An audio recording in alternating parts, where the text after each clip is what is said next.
We are. Okay, so if your food is known to cause sterility in lab animals over 3 generations, should you be informed of this before buying the product? That is a decision that California voters will have to make. This decision is called Proposition 37, and it is a question of whether or not GMOs should be labeled. And according to Allison Young, who is a health and nutrition writer in Phoenix, Arizona, she states that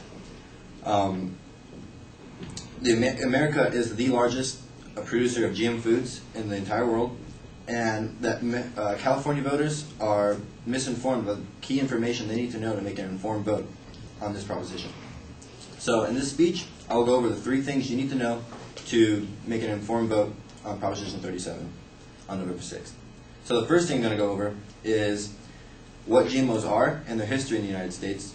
I'm then going to inform you on how GMOs affect our body, and the last thing I'm going to inform you on is how GMOs affect our environment.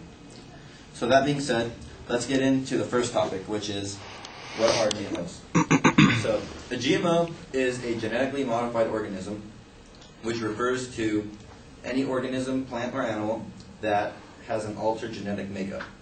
So genetic engineering is usually used to acquire a gene in an organism that is not usually held by it, such as longer shelf life, or pesticide resistance, or even different coloring in the food.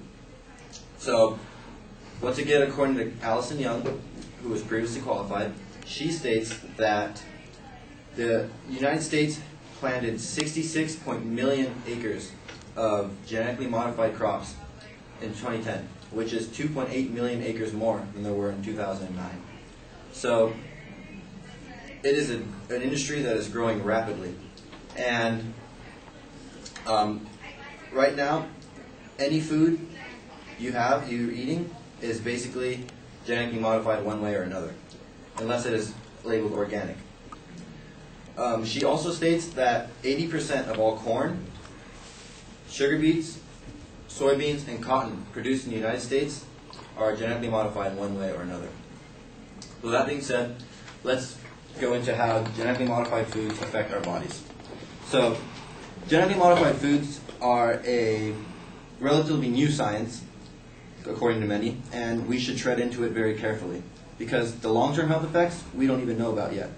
So according to Anne Murray, who is a physician who specializes in internal medicine, she states that the biggest concern to her with genetically modified foods is the increase of chronic diseases that have become a result of it. So Jeffrey Smith also agrees with her, and he is the lead spokesperson for damage against genetically modified foods to the human body. So he states that since the introduction of GMO foods in 1994 with the Flavor Saver tomato, in those 9 years, genetically modified foods have created an increase in chronic diseases, multiple chronic diseases, that have reached from 6% of the population having them to 13% of having them, which is a huge increase. And Allison Young, who was previously qualified, states that these GMOs have been linked to, on animal studies, to many defects shown in this visual, specifically with rats. So GMOs have been linked to infertility, to sterility, to antibiotic resistance, to cancer even, to food allergies, and gastrointestinal problems. And if you talk to any health official, they can agree with, all of them will agree, that food allergies is the biggest problem with GMOs at this point. For example, in 1996, scientists inserted a gene that was from Brazilian nut into soybeans, and this protein happened to be highly allergenic. And although these soybeans did not make it to the market, it raised global concern for it, and everybody got scared because now they realize that you can eat food that you eat every day and you can die from it and not even know about it. So now that we know how GMOs affect the body, let's talk about how they affect the environment. So as of right now, GMOs are planted with 66.8 million acres in the United States, as I stated before. And GMOs are made to be pesticide resistant.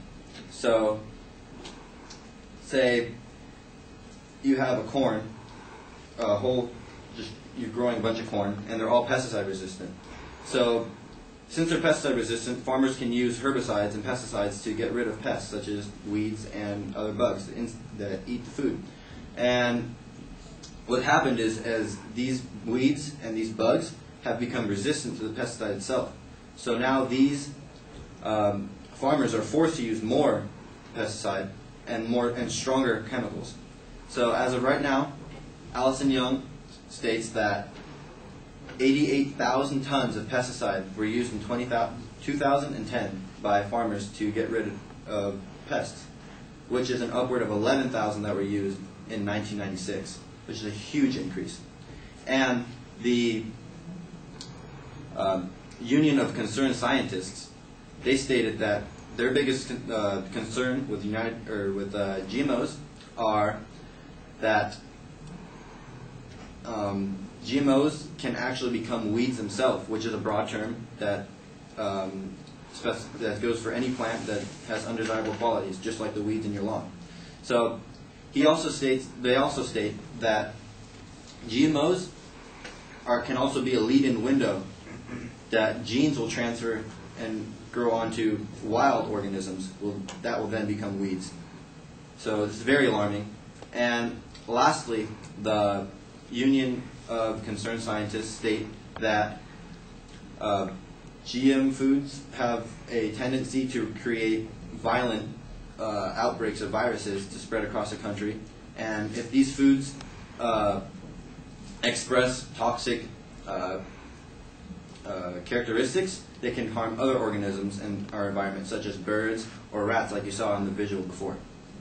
So in this speech, I went over the 3 things you need to know as a California voter to make an informed decision on whether or not GM foods should be labeled. First, I went over what GM foods are and their history in the United States. Second, I went over how GM foods affect our bodies. And lastly, I went over how GMOs affect the environment. So let's try to save somebody from being one of those rats up there, and let's make the correct decision on November 6th. Thank you.